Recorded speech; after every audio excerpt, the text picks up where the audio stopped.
Salut à tous et bienvenue dans cette troisième mi-temps. Je suis très heureuse de vous retrouver. On va débriefer tous ensemble cette troisième journée du top 14. Et aujourd'hui, pour m'accompagner, je suis avec Paul et Yanis. Salut les gars. Salut Manon. Salut Paul. Synchro. J'avais été sûre. C'est bon ça. Je te laisserai plus parler après. On va pas être synchro toute l'émission, j'annonce, mais... non, ça c'est sûr, sinon ce serait trop beau. Je vous propose de rentrer tout de suite dans le vif du sujet avec ce Stade français Toulon. Alors soyons honnêtes, on va pas se cacher les choses. Ça a été compliqué au début, avec beaucoup de pluie. On n'a pas vu le meilleur match de rugby. Mais bon, Toulon a quand même gagné. Bonne opération pour la centième de Serein. C'était pas le plus beau match, mais quand même 4 points pour Toulon. C'était pas le plus beau match, c'était même le pire, hein, je pense, depuis le début de la saison. J'ai pas vu beaucoup de matchs. C'est-à-dire que la saison commence en été, donc on a plutôt des matchs aérés avec du beau temps, on peut pratiquer du jeu. Ah là, il a plu un déluge à Jean-Bouin, donc du coup, plus compliqué de déployer du jeu. Et le Stade français et Toulon, les deux n'ont rien pu faire, notamment en première mi-temps. Donc ça s'est joué sur des mêlées, un incalculable de mêlées, je les ai pas comptées, mais je pense qu'il y en a eu au moins. On a arrêté au bout de 20 minutes de les compter. Après 80, on a arrêté de les compter. Et à ce petit jeu-là, c'est le Stade français qui a pris, c'est le Toulon qui a pris le meilleur sur le Stade français. Étonnamment, j'ai envie de dire, parce que l'année dernière, le Stade français nous a, enfin même ces dernières années, le Stade français nous a plutôt prouvé qu'ils avaient un gros pack. Et Toulon, par Jean-Baptiste Gros notamment. C'est ce que j'allais te dire. Notez la prestation de Jean-Baptiste Gros. Jean-Baptiste Gros et Kyle Sinclair qui ont fait un bon boulot pour écraser la mêlée du Stade français. Et puis le réalisme au pied. D'un côté, alors il y a eu Garbici, Daumont, puis Hervé. Et de l'autre, Carbonel qui a laissé échapper 9 points au pied qui semblaient très faciles, ou en tout cas dans ses cordes en première mi-temps. Voilà ce qui fait la différence dans ce genre de match. Et du coup, Toulon qui surprend le Stade français, c'est vrai que c'est ça fait c'est bizarre. C'est bon, t'as résumé le match. Hein, on peut passer... si quelqu'un l'avait pas on peut passer à la prochaine séquence. Hein, il a très bien résumé le match. Il y a eu un peu de mieux quand même pour le Stade français. On a beaucoup parlé de Toulon. On s'est emmerdé, franchement, il faut dire les termes. On s'est fait chier quand même, il faut quand même le dire. Je pense que les gens qui nous regardent ont été pareils que nous. Les conditions météo, je trouve que c'est pas forcément... On dit ça à chaque fois quand il y a un match pourri, mais bon, il y a des matchs où des fois il pleut, La Rochelle-Pau, le temps était horrible et pourtant il y a eu 8 ou 9 essais. Bon, ça dépend quoi. Hein. La pluie avait l'air particulièrement forte là quand même. Ouais, à La Rochelle, il faisait pas très beau non plus. Hein. Ouais, je t'assure que pour avoir fait les notes, donc avoir regardé bien le match. Non, mais même Pau, ils ont tenté d'envoyer un petit peu de jeu et tout. Enfin, il y avait quand même une volonté de porter le ballon. Là, on a tout de suite senti qu'on partait dans un match d'hiver, comme on dit, un peu pénible à regarder, avec beaucoup d'en avant. Je crois que le Stade français a perdu 18 ballons. C'est énorme, enfin 18 ballons dans un match, c'est quand même beaucoup. Ouais.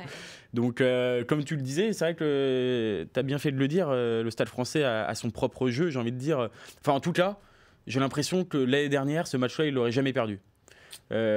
Possible. Là, il y a un peu un changement, tu vois, de plan de jeu, de stratégie, avec la signature de nouveaux profils de jeu. Ouais. Et tu sens qu'au final, ils ont un peu perdu cette férocité devant, cette maîtrise qu'ils avaient. Et du coup, ils se font prendre comme ça sur les basiques du rugby, comme on dit, assez bêtement, quoi, j'ai envie de dire. Hein. C'est une derrière, tu as des facteurs X que tu n'as plus là. Ouais. Quand tu mets Joe Marchant à l'aile, excuse-moi, tu cherches les problèmes au bout d'un moment. Tu vas pas déployer du jeu avec Joe Marchant à l'aile. Après, il fallait... t'as Joe Jonas qui fait un super début de saison, qui est une pile électrique complet. Tu mets Joe Jonas. Enfin, après, bon, je sais pas, peut-être qu'il était blessé, je vais passer pour un con, mais. Non, parce qu'il c'était pas. Il a joué le week-end dernier. Mettre un ailier à l'aile, quoi. Joe Marchant, il est centre, c'est un mec très défensif qui sait bien gérer la ligne, c'est un fluidificateur de jeu, mais c'est après, pas. Quand tu vois les conditions, tu peux te dire c'était plutôt bien vu dans le sens où. Pas forcément. Joe Jonas, c'est aussi un arrière. C'est un mec qui pour taper au pied, pour la réception de chandelle. En fait, j'ai vu faire des matchs. Je l'ai vu faire des matchs. Alors que Joe Marchand, il joue jamais arrière, quoi. Ouais, c'est vrai. Il tape pas au pied. T'as déjà vu Joe Marchand taper au pied? Non, c'est vrai. Je veux dire, tu cherches les problèmes. Et après, t'as pas de factorise dans cette équipe. T'as Macalou, qui a pas fait une bonne première mi-temps, qui s'est fait mal à l'épaule. Et après, t'avais que Tanguy en deuxième mi-temps. Ouais, Tanguy t'as fait du bien quand même, et qui a essayé d'apporter un peu sa densité. Van der Mesch, c'est l'ombre de lui-même par rapport à l'année dernière. T'as plus un mec.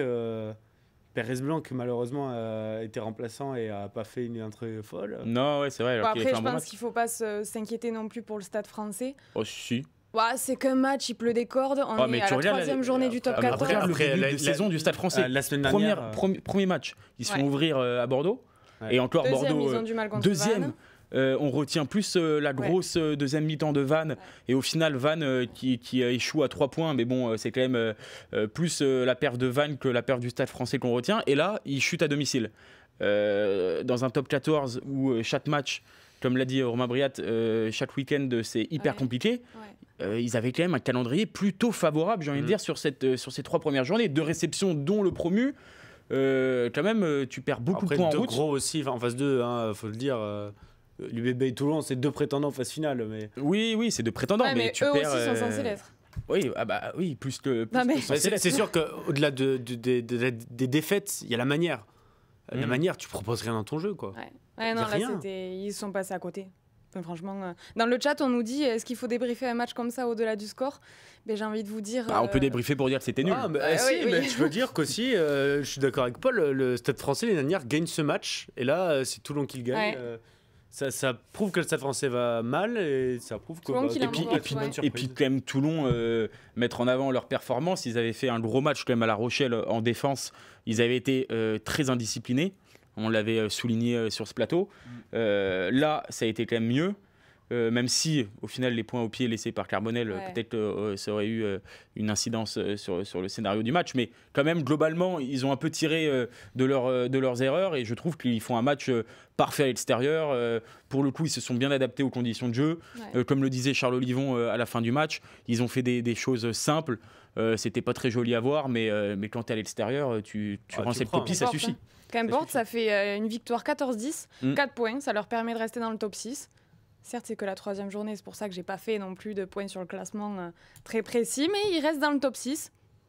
Bonne chose. On passe à la suite. De toute façon, gagner à l'extérieur, et surtout se rassurer après la performance qu'ils ont fait contre Castres avec la victoire à l'arraché. Chez un concurrent, en plus, encore une fois. Tout le monde aimerait gagner chez une bonne opération. C'est une bonne opération. Tout le monde ne gagnera pas à Jean-Bois. Alors, je vous propose de passer à la une du middle. La une du middle cette semaine sur les Vantais, vous allez la voir sur vos écrans. Ces Vantais qui ont acquis leur première victoire en top 14, donc une victoire historique, on l'a répété, re-répété, une victoire 30-20 face à Lyon. Alors on s'est dit, ça y est, Vannes, le monde des bisounours, c'est terminé. Ils ont montré qu'ils étaient présents. Offensivement, on sent qu'il se passe quelque chose, et peut-être que je me dis que cette première victoire va leur permettre de passer un cap pour se libérer. Je ne sais pas ce que vous en pensez. Oui, on disait la semaine dernière que Vannes faisait trop de cadeaux, qu'ils étaient trop gentils. Bon, là, c'est Nina Julie qui a été super gentille. On disait, tu disais. Je disais, pardon. Oui. Là, c'est Nina Julie qui a été super gentille. Prendre ses responsabilités. Qui a fait une super passe au poteau, et donc, du coup, les Vantais ont pu marquer leur. Pas touche à Nina Julie, s'il te plaît. Non, mais oui, mais tu vois, la semaine dernière, je critiquais Vannes parce que je disais qu'ils étaient trop dans un monde où ils acceptaient la défaite en se disant. C'est que notre deuxième match en top 14, on a fait quand même de belles performances, c'est quand même le Stade Français, Toulouse en face, mais au final ça perdait. Et là ils ont montré du caractère, et même à la fin du match, dans leur réaction d'après-match, quand Karl Château dit on a lu ça dans le middle, ça nous a pas plu, c'est bien, c'est ça qu'il faut arrêter de se faire passer pour des victimes, faut montrer que... Tu vois, c'est bien. Je trouve que justement, ils se placent pas du tout en victime, et ils se placent en conquérant. On a dit ça de nous, et on a prouvé le contraire. Et justement, Vannes a montré que ils se laissent pas marcher sur les pieds, et que ils peuvent faire comme ils ont fait en Pro D2, c'est-à-dire marcher sur les adversaires physiquement, j'entends. Et aussi gagner des matchs, et que Vannes, c'est pas juste la belle équipe que tout le monde aime bien voir parce que c'est le petit poussé et qui siffle pas des buteurs. Non mais oui, après je t'avais trouvé quand même, j'en profite de ta présence sur le plateau pour te répondre directement, je t'avais trouvé un peu dur sur Vannes après leur perf quand même au Stade Français. Ils perdent, ok, mais aller prendre un point comme ça en revenant un peu de nulle part face à un demi-finaliste de top 14, c'était quand même pour un promu, c'était quand même quelque chose d'assez rare, en tout cas pour un promu qui découvre le top 14, tu vois, c'est pas un habitué. Je crois qu'il y a 16 pénalités à 6. Oui. 19, non pas 19, il y a 16 à 6 de pénalités. Tu dois jamais perdre ce match. Il loupe 200 plaquages. Oui, d'accord, mais bon, ouf. Après, tu peux pas. Tu peux pas faire ça. Non, mais et donc, tu peux pas demander là où je dis, mais là, tu vois, tu réagis et tu réagis comme beaucoup de gens vont faire remarquer sur les réseaux sociaux, comme un mec qui défend les petits poussés. Justement, un mec qui dit. oh mais ça va, regarde, c'est le petit poussé. Non, Vannes est en top 14, ils doivent se comporter comme une équipe de top 14 et on doit les juger comme une équipe de top 14. Il n'y a pas de Vannes ils sont montés il y a 2 semaines, donc on doit être plus gentil avec eux, donc on doit accepter leur défaite. Non, Vannes est une équipe top 14, ils doivent gagner le match, et ben ils le gagnent. S'il le gagne pas, eh ben on dit mais c'est pas bien, il fallait qu'il le gagne. Là où je t'avais trouvé un petit peu dur, c'est que moi après la première défaite face à Toulouse assez large, j'avais été le premier à tenir un peu le même discours que toi, parce que tout le monde retenait l'ambiance, tout ça. Ils avaient pris une petite branlée face à Toulouse, certes Toulouse, mais j'avais dit bon attention quand même, il faut pas. J'étais sur le même discours. Mais là où je t'avais trouvé un petit peu dur la semaine dernière, c'est que même s'ils doivent tous les jours gagner le match, je suis assez d'accord avec toi. On a plus, tu mettais plus en avant au final, tu vois, cette faiblesse de Vannes et tout, que la perf horrible du Stade Français qui, face au promu, se liquéfie et qui fait une perf comme ça horrible pour un demi-finaliste pas digne, quoi. Donc après, voilà, pour revenir sur le match de ce week-end, ils ont dû t'écouter parce que c'est vrai que pour le coup, je suis pas sûre, mais pour le coup, peut-être. Hein. Non mais on l'espère pour la 3e mi-temps. Oui. On l'espère pour la 3e mi-temps. En tout cas, ils lisent les papiers et à voir leur réaction à la fin du match, où il y a en plus la joie de la victoire. Je pense qu'on n'a pas été les seuls non plus. Non, mais on n'a pas été les seuls. Mais c'est vrai que les clubs, il y a eu des papiers sur comment se rendre à Vannes, en bus, en machin, en truc et tout. Bon, ça a dû les agacer.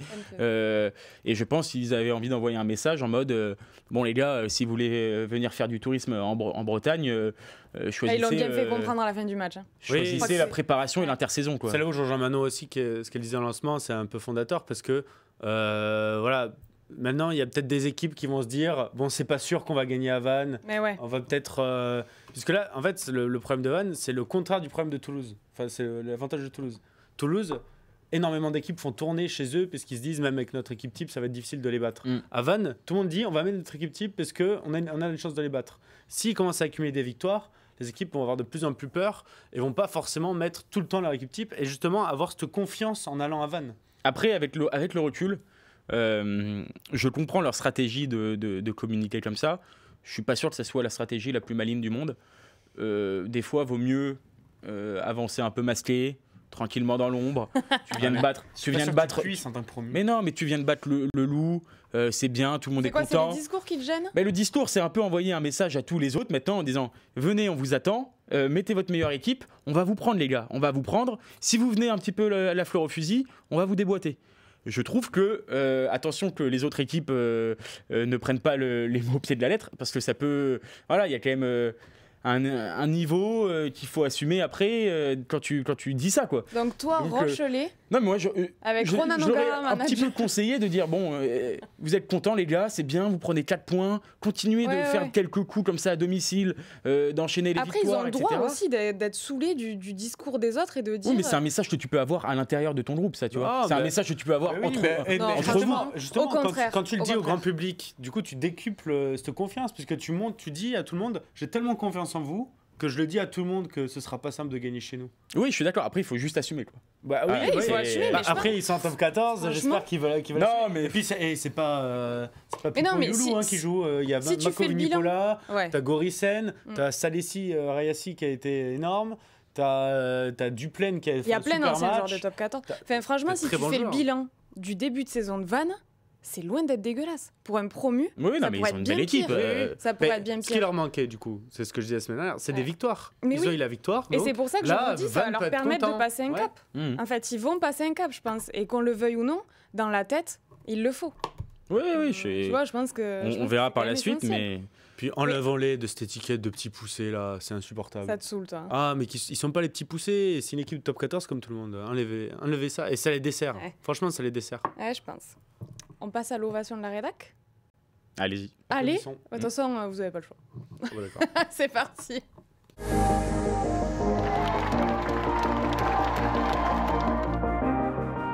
Ça réagit sur la Twitter. Ouais, ça réagit. Chatosphère. Et vous voyez, j'allais vous dire, juste avant la chatosphère. Juste avant de passer à l'ovation de la rédac, on nous dit Vannes doit être comparé plutôt à des équipes comme Perpignan, Pau, presque Bayonne ou Lyon. Donc ça rejoint ce que tu disais. Mais non, je suis pas d'accord, tu peux pas comparer.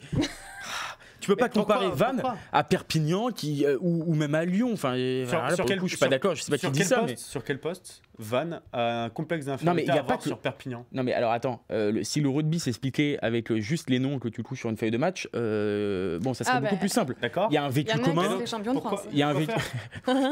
On en parlera plus tard. Une équipe qui vient juste de monter un top. Non mais il y a un vécu commun, Yanis, exactement. On doit forcément dire.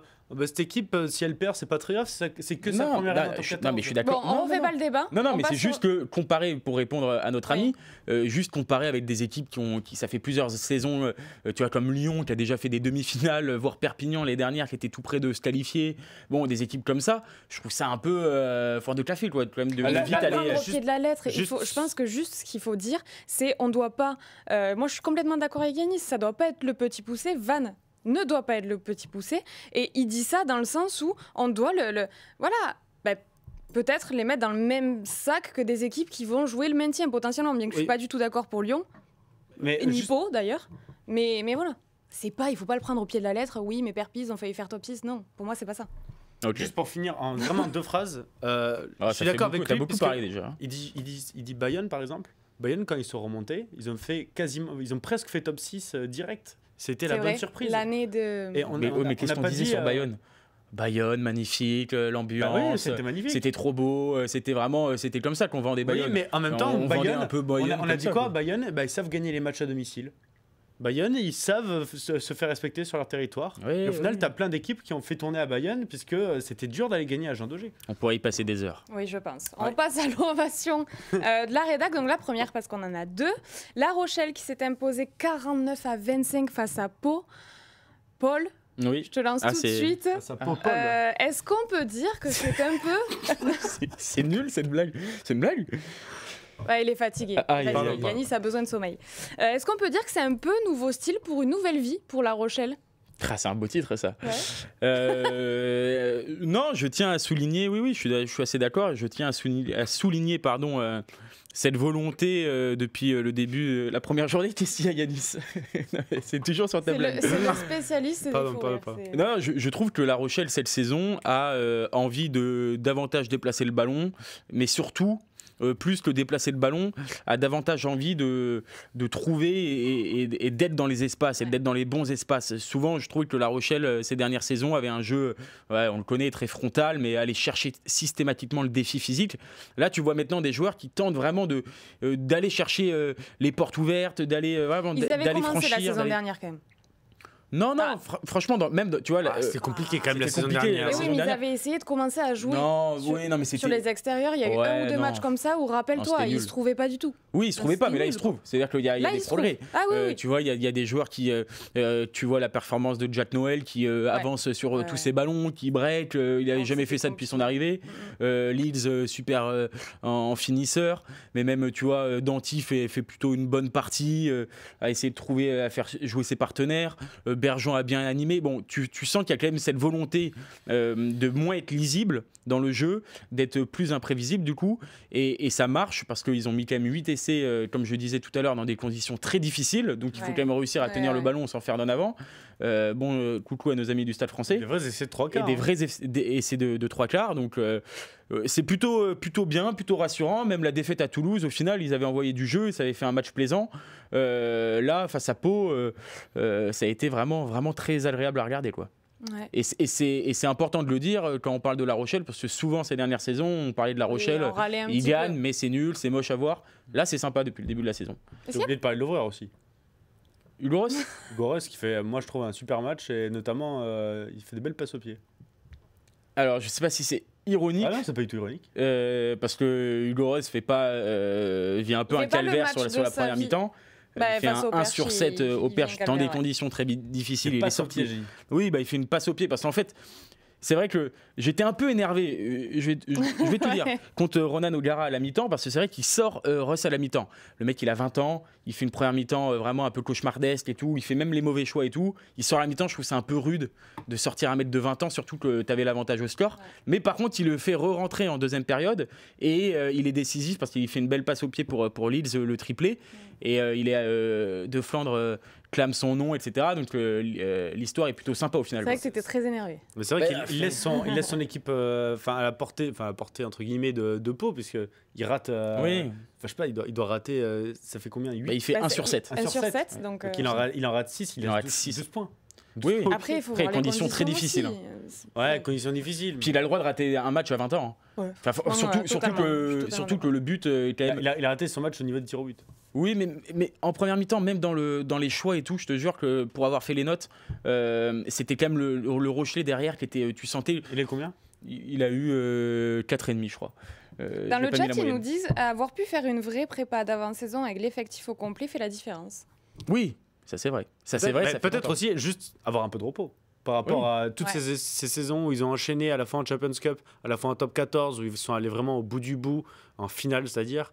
Et là, ils perdent pas non plus très tôt en demi-finale, mais ils ont quand même cette petite semaine qui fait peut-être la différence, je sais pas. Oui, c'est ça. Puis allez lire la très bonne opinion de notre collègue Romain Asselin qui parle des trentenaires, parce qu'il y a quand même pas mal de trentenaires dans cette équipe, et qui vous salue bien, c'est comme ça qu'il l'a titré. C'est vrai que plus reposés, ces trentenaires-là ont retrouvé du gaz, ont retrouvé du jus et on voit la différence. Quoi. Même si mauvaise nouvelle. Ouais. Ah, la mauvaise nouvelle, Pierre Bourgarit. J'allais y venir.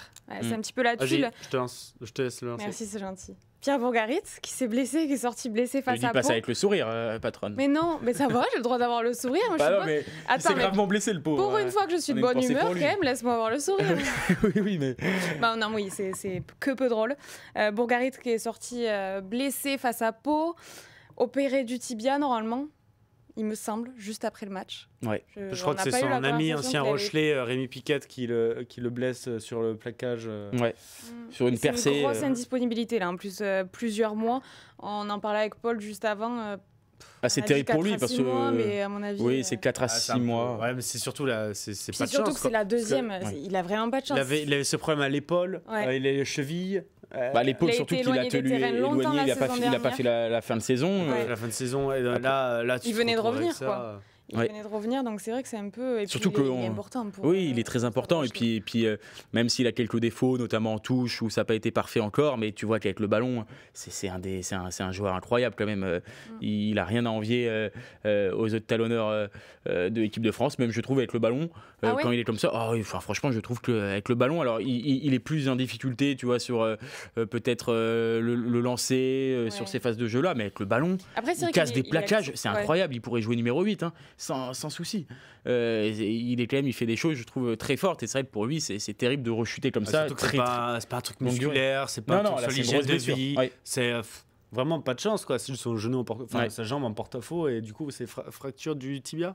Ouais, c'est le tibia. Je sais pas si c'est un. En tout cas, il a été très vite opéré. Et c'est vrai que maintenant, c'est une longue attente pour lui. Bon rétablissement. Bah oui, on lui souhaite de vite revenir. Mieux vite. J'espère qu'il pourra rejouer cette saison en tout cas. 4 à 6 mois, oui. Oui, après, mais après, on ne sait pas. Après, Ronald O'Gara a dit que il me semble. Oui, c'est vrai. Puis il me semble que O'Gara a dit que c'était une blessure qui était quand même plutôt bien soignée. Enfin, tu vois, il n'y avait pas beaucoup de risques de complications. Comparé au croisé, par exemple. Même à l'épaule. Ça ne perd pas toujours d'ailleurs. Oui. Ouais, Bon, en tout cas, c'est Rochelet, bonne surprise. Moi, je vous avoue que perso, j'étais un peu inquiète par rapport à la saison dernière, parce que milieu de saison, la fin de saison a été bien meilleure. Je vois ton regard d'assassin, Paul. Non, mais je comprends, c'est normal. Mais je suis vraiment hypée par ce Stade Rochelet. On verra ce que ça donne par la suite. Est-ce qu'on en profite ? Manque plus qu'à gagner face à Toulouse, hein. Alors, voilà, on va avoir pièce un débat gratuite. dans quelques minutes. Est-ce qu'on en profite pour dire un petit mot sur Pau je laisse Yanis Didiou parler de... Oui, malheureusement, Pau... un peu décevant. Inquiétant, quoi. Inquiétant à l'extérieur. Le fait de... Après la grosse raclée à Clermont, qui était presque inattendue, j'ai envie de dire, les Palois s'étaient dit plus jamais ça, et... Il y a eu ce beau numéro face à Bayonne à domicile, où il y a eu surtout beaucoup de points marqués, même s'il y a eu aussi beaucoup de points encaissés.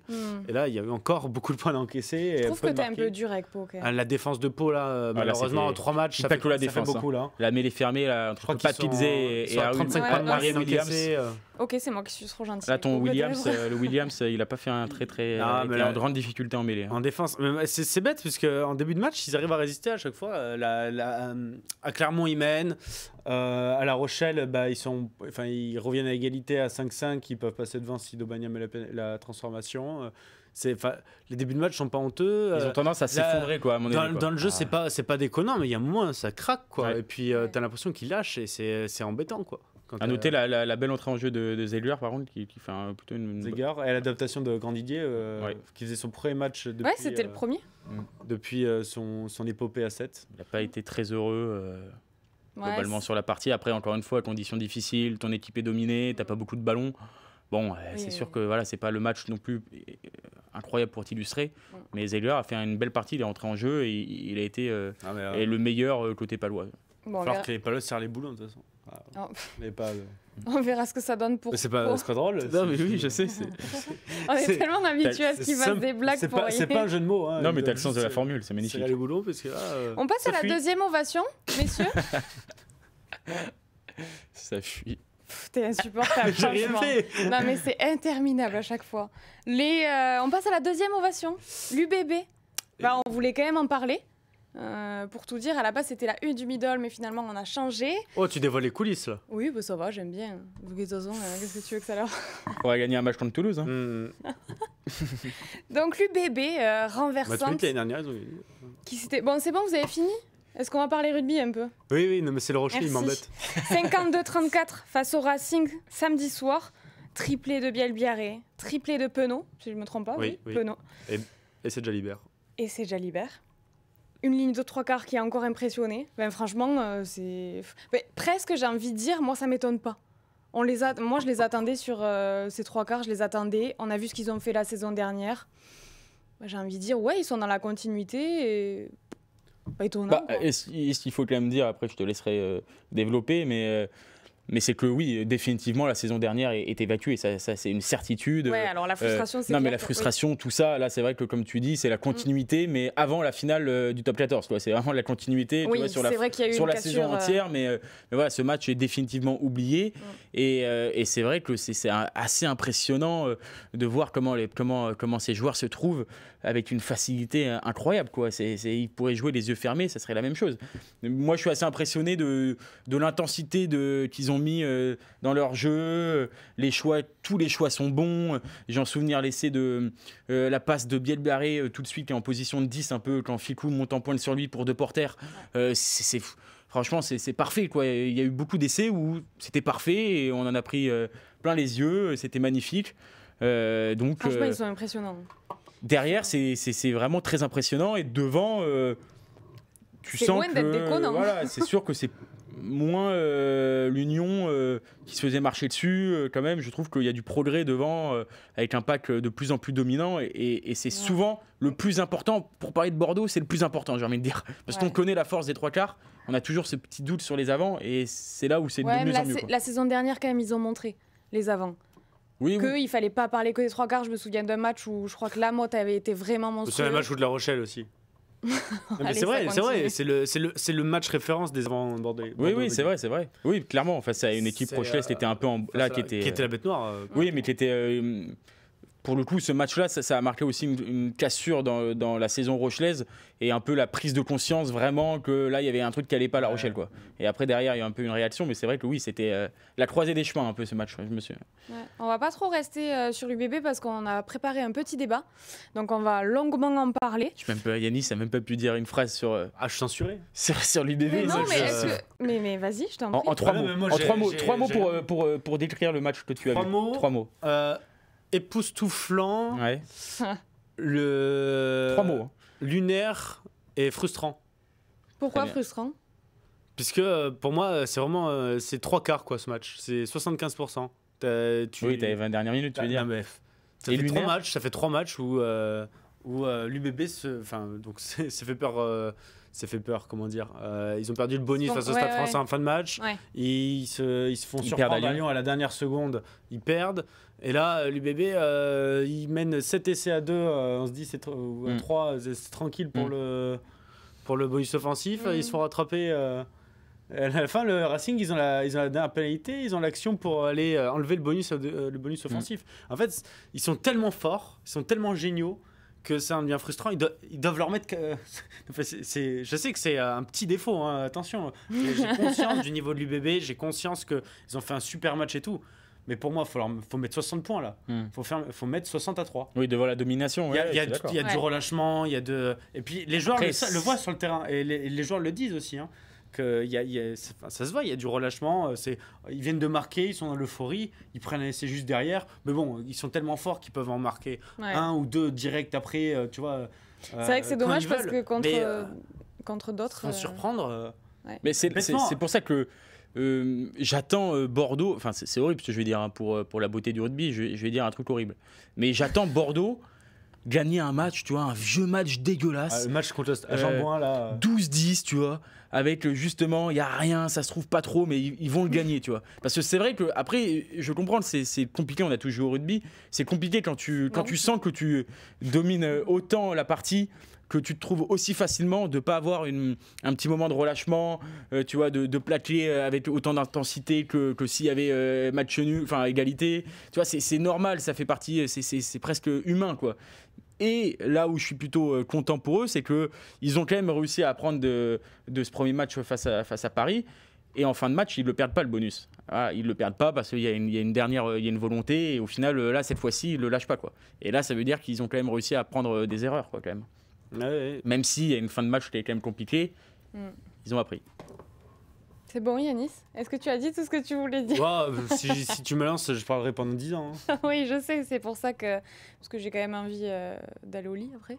Hein, je sais que toi, tu pourrais rester. Très bien. Voilà. Mais non, mais avec lui, on pourrait en parler jusqu'à 3h du matin. Regardez le replay de Stade Français. Chers amis, comme des personnes normales. Chers amis qui ont été avec nous, voilà, vous savez que Manon Moreau se fait chier. Je suis une vieille, moi. Non, je suis une vieille comme Tristan. Quand tu rentres, tu vas pas trop regarder le replay de Stade Français Toulon? Bah si, bien sûr, là. Voilà. Oui, bien sûr. Ouais. On va analyser. Ouais. Écoutez. C'est le métier, hein. On va parler de... Alors, j'en profite, du coup, parce qu'on a beaucoup parlé de Bordeaux, mais il faut quand même rappeler qu'ils ont perdu face au Racing, et on n'a pas encore parlé du Racing. Et c'est le moment, dans le jaune bunker.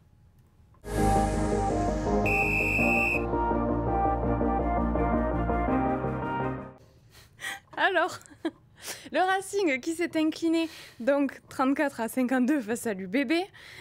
Forcément, c'est décevant venant du Racing, une équipe qui joue le top 6, qui prétendant aux phases finales. Franchement, c'est... Puis là, on se le dit, ils se sont fait rouler dessus. Je le dis, le Racing c'est carton jaune, déjà.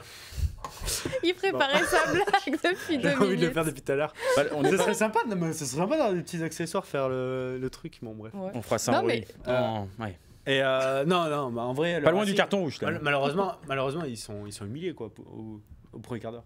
Bien que, tu l'as rappelé, ils ont réussi à... Ils sont revenus. Le premier quart d'heure, c'est une humiliation. T'es le Racing, t'es censé être un prétendant au titre, t'es censé avoir une charnière Nanogak, Owen Farrell, t'es censé avoir des internationaux français comme Thomas Laclaya, Romain Taoufenois, Cameron Woki, des mecs comme ça sur le terrain. Gaël Ficou.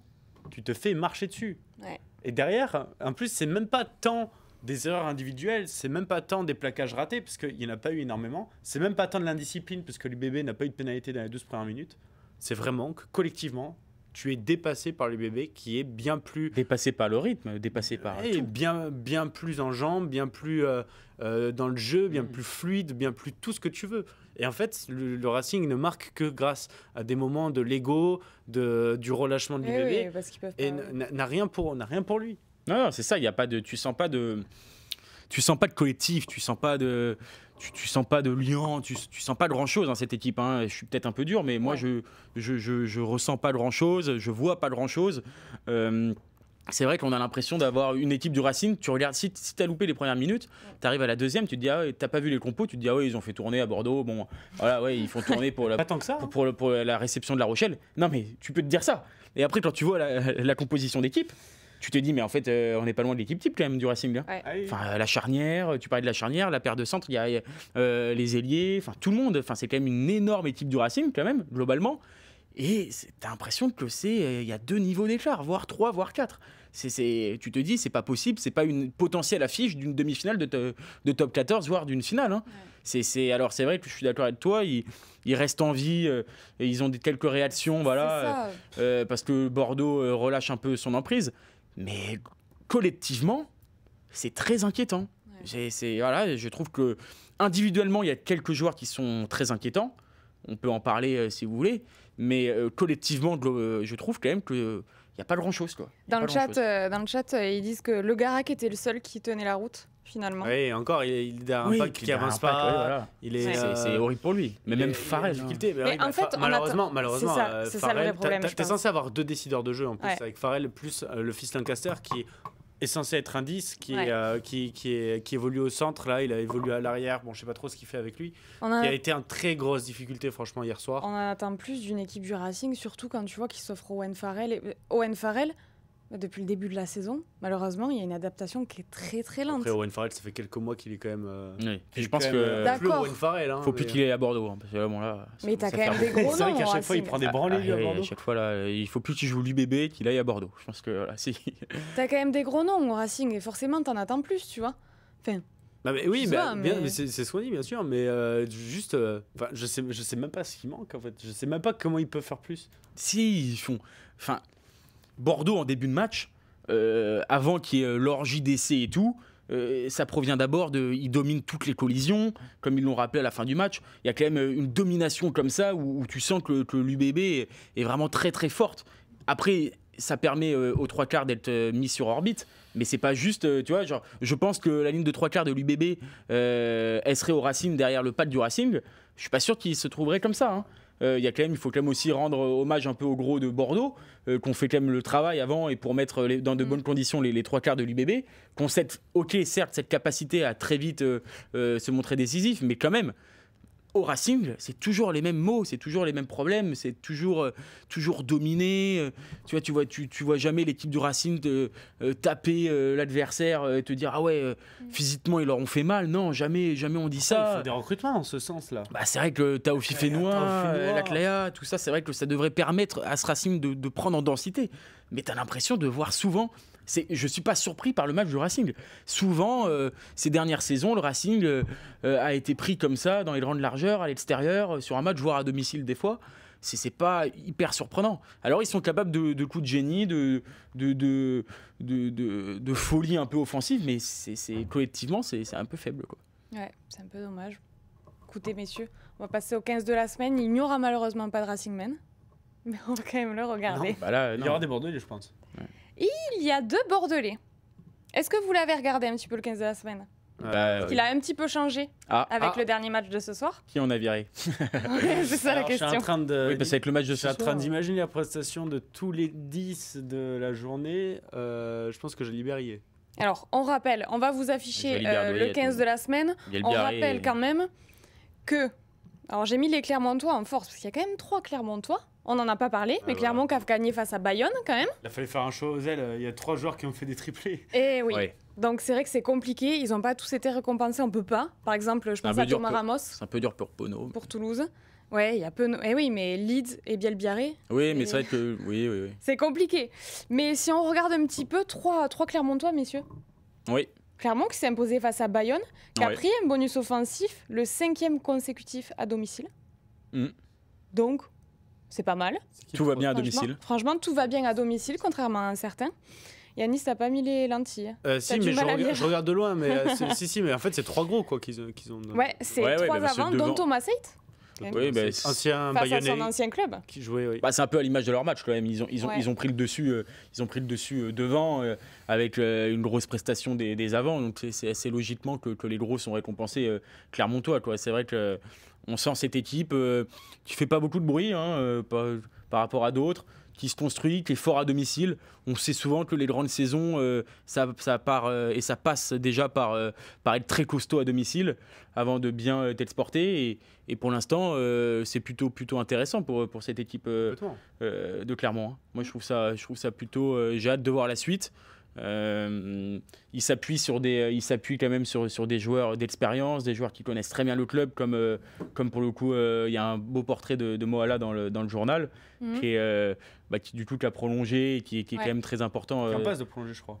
Ouais, alors, il a pas encore prolongé ? Je crois qu'il avait prolongé ou. Enfin voilà, en tout cas, il était pas loin de partir et puis il est resté finalement à Clermont et ça fait partie des joueurs très importants du côté de la SM, quoi, comme lui, comme Fritz Lee, comme tout ça, quoi. J'ai quand même envie de dire, puisqu'on l'oublie peut-être un peu, la SM joue comme les équipes de Christophe Furios. Oui, comme joué, comme Castres joué, comme Oyonnax joué. C'est des joueurs d'expérience. Il y a un petit dénominateur commun, ça fait les bébés, c'est Benjamin Dapileta. Mais ça gagne, hein. Enfin, ça gagne, ça marche. L'expérience qui gagne à domicile, c'est ta base de 20 par exemple, là, comme ce week-end. C'est plutôt sérieux, ça fait pas trop d'erreurs. C'est pas des énormes envolées, mais en même temps ça gagne, donc t'as pas besoin d'énormes envolées. C'est propre. Ouais. Et c'est vrai que Clermont a été en difficulté quand même très souvent ces dernières années. La saison dernière, et surtout à domicile des fois ils perdaient, je me souviens ils font match nul ils perdent contre Oyo ou match nul, je sais plus, match nul, ça leur coûte presque la qualif. Il y a une défaite aussi contre Toulouse, je crois, Toulon aussi face à Omino. Toulon, c'est les Minots les deux. Ouais, voilà, c'est ça, donc ils perdent beaucoup de points à domicile, sinon ils auraient fait les phases finales, hein, donc en étant sérieux comme ça à domicile et surtout de plus en plus solides, ils seront pas loin, hein. On a évidemment des Rochelais. Et je voulais revenir, Paul, sur Kane Douglas. Oui. Qui est dans le 15 de la semaine. Oui. Qui fait un très bon début de saison. Qui a fait sa première petite 15 de la semaine en 3e ligne. Oui, en 3e ligne. Sa première fois qu'il fait 3e ligne, c'est quand même. Alors qu'il a quoi, il a 35 ? Non, 39. Non, mais est-ce que ça serait pas la meilleure recrue de l'intersaison ? Je pose la question. Ah oui, peut-être, oui. Je pose la question. En tout cas, il a fait. Attends, je cherche au milieu de toutes les recrues. Ah oui, c'est sûrement la meilleure. Non, mais globalement, pas forcément qu'à La Rochelle. Ah d'accord. Non, mais en tout cas, il a fait. Il a bien réussi son intégration. Il avait été plutôt intéressant face à Toulouse quand même. Et là, en 3e ligne, j'ai trouvé qu'il avait des clans, hein. Il avait des clans, il avait du jus en tout cas, en tout cas du jus et de la consistance. Il a marqué un essai. Il est présent offensivement, défensivement. Donc non. Une bonne première à De Flandre. Ce qui me fait marrer, c'est que lui, en plus, il est Rochelet compatible à fond. Ah oui. C'est le mec qui va brancher les adversaires après leur avoir mis un coup de casque. Je précise quand même au chat qu'on ne peut pas mettre tous les joueurs dans le 15 de la semaine. Ah, il faut faire des choix et puis il faut représenter toutes les équipes. Qu'on gagne, qu'on fait une bonne perf, quoi. C'est sûr que tu as des matchs à Bordeaux, par exemple, tu as envie de mettre beaucoup de mètres derrière, mais bon, tu es obligé de mettre en avant la victoire de Vannes. Il faut récompenser tout le monde. Dylan Leeds, qui est. Dylan ? Oui, Dylan Leeds. C'est ça ? Qui est Oscar de la semaine. Oui. À noter quand même, triplé, bon, c'est logique. Ça peut arriver qu'une fois qu'il n'y ait qu'une équipe, c'est si en finale, par exemple, il y a une branlée, mais bon, je ne sais pas si ça peut arriver. Mais c'est-à-dire une branlée, alors... non, mais une branlée de je crois même pas que ça ait été le cas. Hein. De plus de 50 points. On n'avait pas fait de 15 de la semaine, oui. Et quand tu dis branlée, c'est plus de 50 points, moins, c'est... Allez. Alors Yanis, c'est... je sais pas comment tu arrives à voir... C'est incroyable, tu les as dans le chat, là, ils sont tous... De quoi ? Mais ça fait plusieurs fois que je vois des commentaires. Yanis, les biceps. C'est qui commente tu veux que je te dise ? Oui, c'est Lavid83. Ah oui, d'accord. Ouais. Yanis dans le 15 de la semaine. Pour être un peu plus sérieux. Rougis pas comme ça. Douglas. Oh là là. Je rougis pas. J'adore le mettre mal à l'aise. Ah, il a pas tort. C'est incroyable comme c'est facile à faire. Si toute ta famille a un compte Twitch et commente, c'est pas très grave. Ah non, là pour le coup, c'est je vois très bien qui c'est. Il est journaliste, donc juste il rapporte les faits. Hein. Willis, incontournable en ce moment. Je rejoins totalement. Qui est dans le 15. C'est ça, Yanis. Willis. Ah, Willis, parce que je me suis dit, ça va, ça fait beaucoup quand même sur sa personne. Ah oui, Willis. Jack Willis, mais presque il pourrait être tout le temps dans le 15 de la semaine, ce mec. C'est quand même il passe très très rarement à côté de ses matchs. Vunipola aussi, parce que je crois qu'il y était la semaine dernière, il me semble. Je sais pas. Si, je crois. Je sais pas. En tout cas, Mako Vunipola, j'ai été mauvaise langue avec lui. Oui, Willis, Saito aussi, qui Toulouse. Tu vois, t'as l'exemple parfait du recrutement toulousain, comment c'est bon, t'as des mecs. Ouais, Saito Willis, c'est un peu en plus, alors pas le même profil, mais le même, la même renommée avant qu'ils arrivent à Toulouse. C'est-à-dire, tu sais que c'est des bons joueurs. Saito, il est numéro 9 du Japon, il a fait la Coupe du Monde. Tu sais après que c'est un bon joueur, tu suis pas ce qu'il fait en club. Willis, c'est plutôt le contraire. Il a quelques bouts de match avec l'Angleterre. Tu sais juste qu'il a été meilleur joueur en premiership avec les Wasps. Et tu te dis, à Toulouse, ça va donner quoi? Au final, les deux, c'est des machines de guerre. Là, Saito, il a fait un super match au niveau de la passe. Je suis vraiment très surpris de sa qualité de passe. Vraiment, je trouve ça incroyable. Et en plus, il est tout petit, il arrive à. Non, mais sans déconner, il arrive à créer l'incertitude dans les. Tu sais, alors qu'il y a beaucoup de neufs, souvent quand ils sont peu physiques comme ça, qui osent pas trop attaquer la ligne. Lui, il porte le ballon quand même. Il arrive à attaquer la ligne. Ouais, de toute façon, s'il fait pas des gros matchs maintenant. Et les deux, ça montre que le recrutement toulousain. Mais après, je me répète de semaine en semaine, là, c'est ouf le recrutement toulousain. À noter quand même, ça fait longtemps. Je pense qu'il n'y a pas eu les deux joueurs toulousains dans le 15 de la semaine, c'est deux étrangers. Enfin, ça arrive pas très souvent pour le noter, quoi. Et d'ailleurs, ils le disent dans le live, Blair Kinghorn. Toujours pas de défaite avec le Stade Toulousain. Je viens de vérifier la stat. Oui, 3 matchs, 23-24. Effectivement. Alors, je vais pas compter à la main maintenant. T'en bas. Est-ce que ça fait une bonne transition pour. Là, il en avait 14. Ah non, 14 plus 3. Est-ce que sa prochaine défaite arriverait pas très prochainement? 14 en top 14. Non, mais il a jamais perdu. Il a jamais perdu avec Toulouse. Non.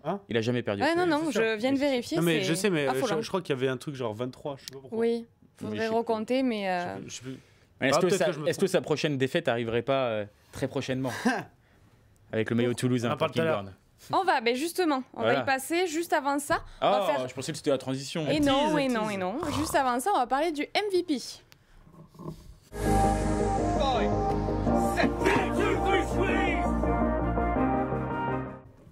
Le MVP, messieurs, la grande mêlée, c'est Abraham Papali, 3e ligne centre du Castres Olympique. 80 points, loin devant, un essai, 8 plaquages cassés, 19 courses avec ballon, une seule pénalité concédée. Je vous fais le topo de toutes les stats. Un essai la semaine dernière déjà face à Toulon, donc il vient d'enchaîner 2 matchs, 2 essais. Et combien de plaquages cette semaine, puisqu'il en a fait pas mal? Il en a 8, je crois, non? Ah non, 6. Je ne l'ai pas marqué, mais j'ai 6 en tête. Ouais. Bon, ce qui est quand même pas mal. 3 titularisations en 3 matchs, valeur sûre, clairement. C'est surtout ces courses avec le ballon qui sont impressionnantes, quoi. 19 courses.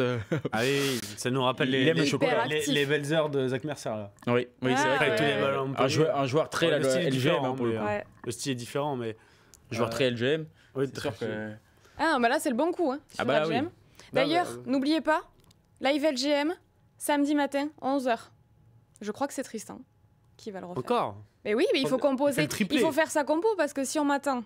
Moi, ça fait 3 ans que j'oublie de faire la compo de la première journée, que du coup, je joue pas.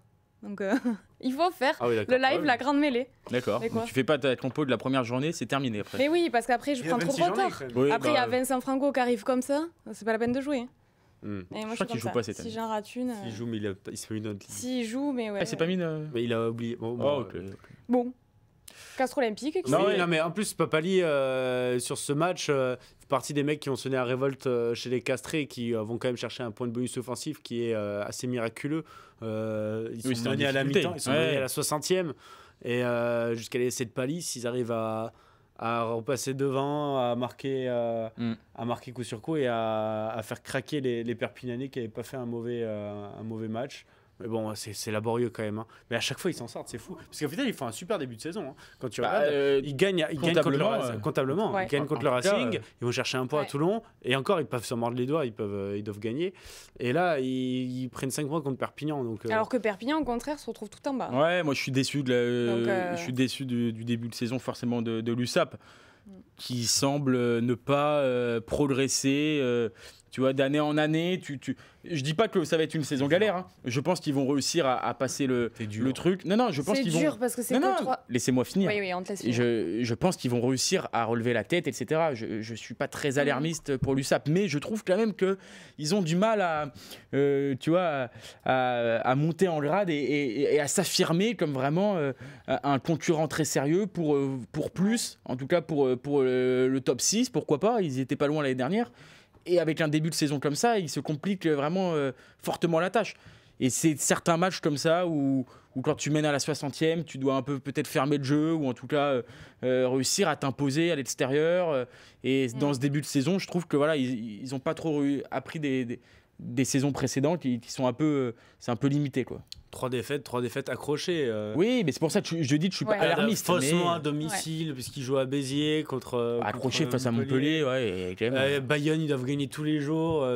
Oui, mais c'est toujours un peu le même constat avec le Perpignan, quoi. On se dit, voilà, ils doivent gagner. Mais de là être inquiet, je sais pas si. J'ai pas dit inquiet. Je tiens à préciser. Non, je crois pas qu'il a dit inquiet. Mais... Je suis pas alarmiste. Peut-être qu'il a. On revérifiera quand même. Déçu. J'ai dit déçu. Ouais. Déçu. Mais ça, c'est paradoxal parce que quand même, Perpi envoie du jeu, fait en.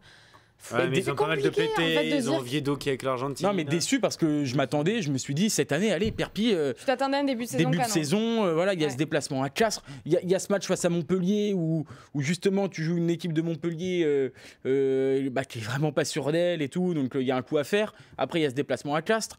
Il y a le déplacement aussi à Bayonne. Bon, tu peux te dire, tu peux au moins faire un coup à l'extérieur, quoi.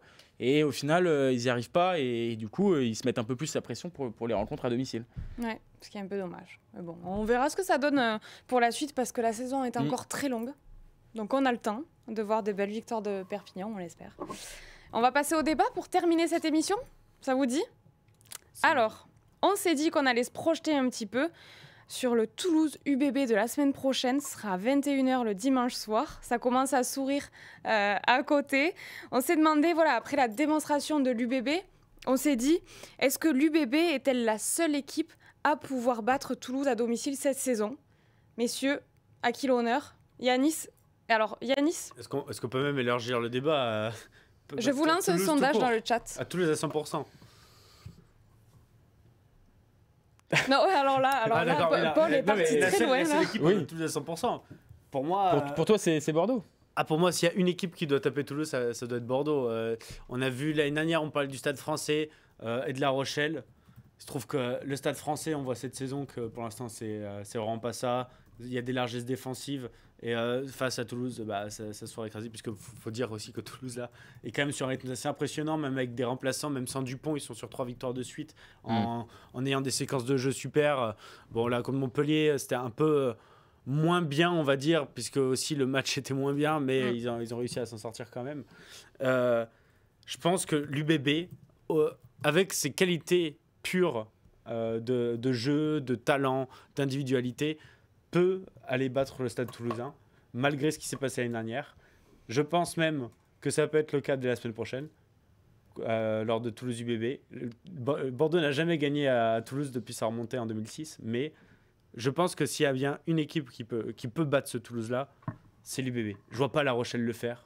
La Rochelle, tous les ans, on dit « ils sont pas loin ». La Rochelle, tous les ans, se fait battre. Pour moi, s'il y a une équipe qui peut... Alors, je te laisse avancer des... moi, c'est très clair. Je vais voir un peu jauger, parce que je ne veux pas prêcher un convaincu. Non, mais je vais pas... Non, je suis pas d'accord avec toi. Mais je vais pas... je veux dire vraiment ce que je pense. Moi, je pense qu'il n'y a aucune équipe qui va battre Toulouse. Voilà. Okay. Enfin, en tout cas, dans un match important. Quand Toulouse, cette année, après, je peux me tromper. Ça se trouve, je vais me tromper dans les grandes largeurs. Mais je pense que quand Toulouse aura décidé de gagner le match, ils vont le gagner. C'est-à-dire que quand ils auront décidé que là, c'est un match important, où ils mettent l'équipe, etc., et ils font vraiment l'effort dans les grands rendez-vous, personne ne pourra les battre. Je pense qu'il faut arrêter de... En tout cas, je ne vois pas comment. Je trouve que tu viens de parler de l'UBB. Pour moi, il y a trop de failles encore dans cette équipe. On a parlé des progrès devant, mais... devant, je trouve que c'est un peu... Tu vois, notamment peut-être, tu vois, on parlait ensemble de Poirot, de joueurs comme ça. Je trouve que ils n'ont pas ces failles-là, entre guillemets, Toulouse. Il y a une équipe qui est beaucoup plus solide devant, je trouve, qui connaît encore mieux ses rendez-vous, qui, pour moi, il y a quelques années, avait peut-être une faiblesse justement devant, et qui a réussi à combler ça par rapport à des équipes comme La Rochelle et tout. Et aujourd'hui, ils ont presque un meilleur pack que celui du Stade Rochelais. Donc je vois aucune faille dans cette équipe. Je vois aucune faille. On est en train quand même de parler d'une équipe qui a 3 victoires en 3 matchs avec de la marge sans Antoine Dupont. Enfin, je pense qu'on n'imagine même pas le truc en fait. Dupont est tranquillement en vacances. Donc il va quand même revenir dans la saison. Je ne vois aucune équipe. À part, bien sûr, c'est du sport, donc tu peux toujours perdre. Ils ont perdu contre Castres en 2022. Tu peux prendre un rouge à la 5e. Bon, il peut y avoir un truc comme ça. Mais à force égale, je vois aucune équipe s'imposer face à Toulouse. Tu te souviens, l'année dernière, au-delà de... Après La Rochelle, quelle est l'équipe qui a le plus fait douter Toulouse à 100%? L'année dernière ? Ouais. Mais de quoi Il y en a deux. Moi, je dirais La Rochelle et puis... À part La Rochelle. À part La Rochelle Paris. Il y a eu le Leinster, évidemment. Paris, et il y a eu l'Harlequins.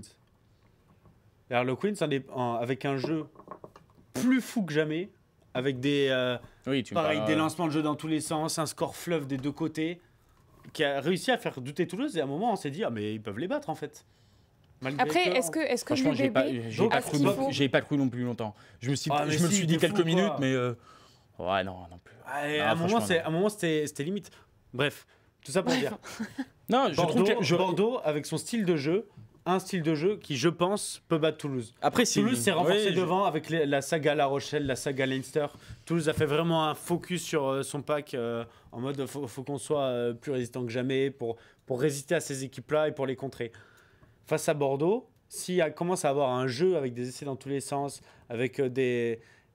si les joueurs des deux équipes sont à 100%, bien sûr, pas comme en finale l'année dernière, avec du déploiement de jeu, j'entends. Après, ça peut... Là où je suis pas d'accord, si je veux vite fait rentrer dans ton jeu, après avoir dit que je pensais que personne n'allait battre Toulouse, si je dois aller un peu dans ton sens et trouver une équipe, je reste quand même persuadé que l'équipe la plus armée, en tout cas celle qui fait à chaque fois le plus douter le Stade Toulousain, c'est La Rochelle.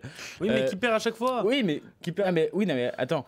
Bien sûr qu'ils perdent à chaque fois. C'est pour ça que je dis que Toulouse ne perdra jamais. Ouais. C'est parce que la seule équipe qui, pour moi, serait sur le papier en mesure de s'imposer face à Toulouse et qui, à chaque fois, fait le plus mal jouer Toulouse, parce que Toulouse joue pas très bien face à La Rochelle à chaque fois.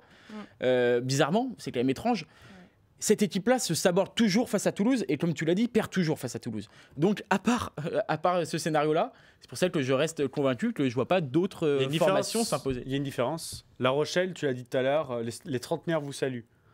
UBB, Jalibert 98, Deporter 2003 ou même 2004, Bielbiarré 2003. Buros, Penaud, oui, mais là où tu te trompes Yanis, si je peux me permettre, c'est une équipe qui progresse. Je suis d'accord avec toi. L'année dernière, le traumatisme, ça leur a fait un mal fou. Ça leur a fait un mal fou complet. Et là, ils sont dans un mood. Il faut qu'ils réagissent. Il faut qu'ils battent Toulouse. C'est leur objectif. C'est leur plafond de verre. Mais là, moi, j'entends ton argument. Mais le seul truc où je suis pas d'accord avec toi, c'est que dans les grands matchs, généralement les matchs qui comptent, j'ai pas le souvenir ces dernières saisons d'un match où c'est les trois quarts qui ont décidé. C'est d'abord, tu regardes Leinster, Toulouse, la finale de Coupe d'Europe de la saison dernière, c'est d'abord devant que Toulouse a gagné le match. Tu regardes le match contre le Leinster. Non, mais je te parle des grands matchs, tu vois. Donc peut-être que Bordeaux va faire un exploit, peut-être que Bordeaux va s'imposer à Chaban ou au Matmut, je sais pas contre qui quand ils recevront Toulouse. Peut-être qu'ils vont s'offrir le stade de Toulouse comme ils l'avaient fait déjà la saison dernière, on le rappelle. Mais dans les matchs qui compteront vraiment, je vois Bordeaux. Attention, parce que tu sous-estimes quand même, je pense, le pack de Bordeaux. Hein. Non, mais je sous-estime. On parle de Toulouse, donc je le compare à peut-être ce qui se fait de mieux en Europe.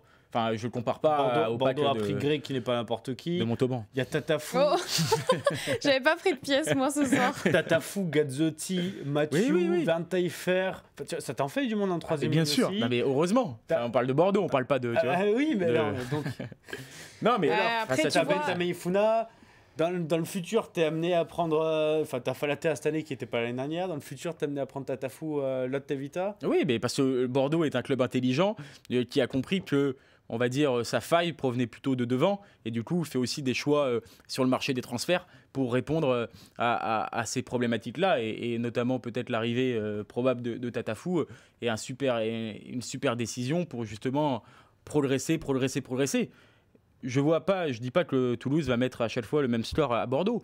Peut-être qu'il va y avoir l'écart va se resserrer et on n'est pas à l'abri d'une surprise.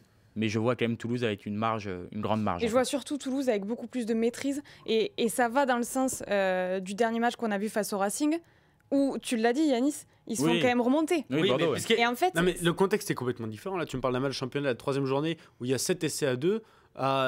S'il y a un match contre Toulouse, à Toulouse, déjà Bordeaux mettra sûrement pas elle a raison, Manon. Pareil.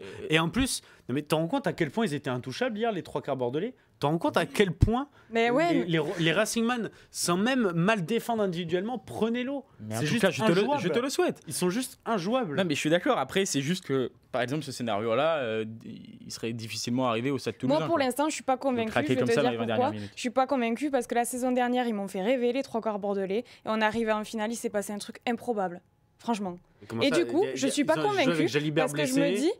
Ils étaient cramés, ils ont joué 3 matchs. Oui, d'accord, mais Bielbiarré et Penaud, barrage demi jusqu'au bout. Mais non, mais c'est pas un argument. Ah bah si, ils étaient cramés, c'est l'argument. Oui, d'accord, mais et Toulouse, ils ont fait autant de matchs. Ah non, Toulouse n'a pas joué le barrage et ils sont revenus pour la demi-finale. Ils ont fait une finale, ils ont fait une finale de Champions Cup. En prolongation. Attention. Je pense que ils n'étaient pas à la plage. Toulouse, à part la finale de Champions Cup. Et après, ils étaient à la plage. En deuxième partie de saison, ils ont joué quoi comme match avec tous leurs titulaires, à part la finale de Champions Cup? Non mais d'accord, mais après à part ça, non mais ils ont utilisé 60 joueurs. Et Bordeaux, c'était leur gros problème l'année dernière, c'est que les remplaçants ne gagnaient pas les matchs. Oui. Non, mais... Donc du coup, ils étaient tout le temps obligés de mettre l'équipe type, Alors forcément, ça te pète les mecs. Forcément, les mecs sont rincés. Ils arrivent en finale. Ils ont déjà fait leur combat. Ils sont morts. Toulouse a juste à faire. C'est fini. Oui. Alors que là, cette saison, j'ose espérer que l'UBB s'est renforcé, notamment sur son banc.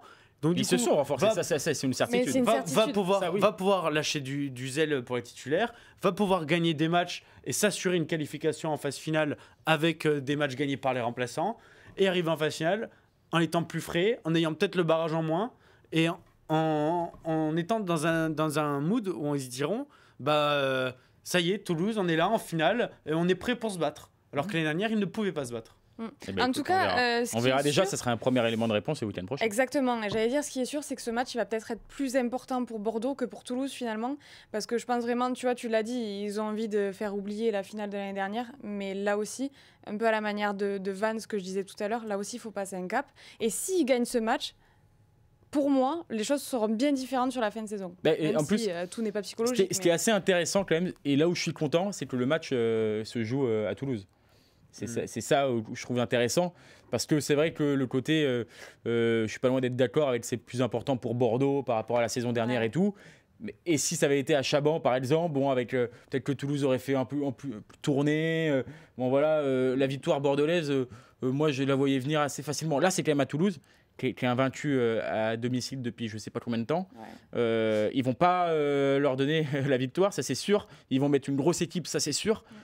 Et c'est pour ça que ça va être encore plus intéressant pour voir justement les progrès que tu appelles de tes voeux et que tu trouves dans le jeu bordelais et dans les attitudes. Ce match sera sûrement le premier test de la saison, le premier match qui ressemblera le plus à une phase finale. Donc il n'y aura pas Antoine Dupont.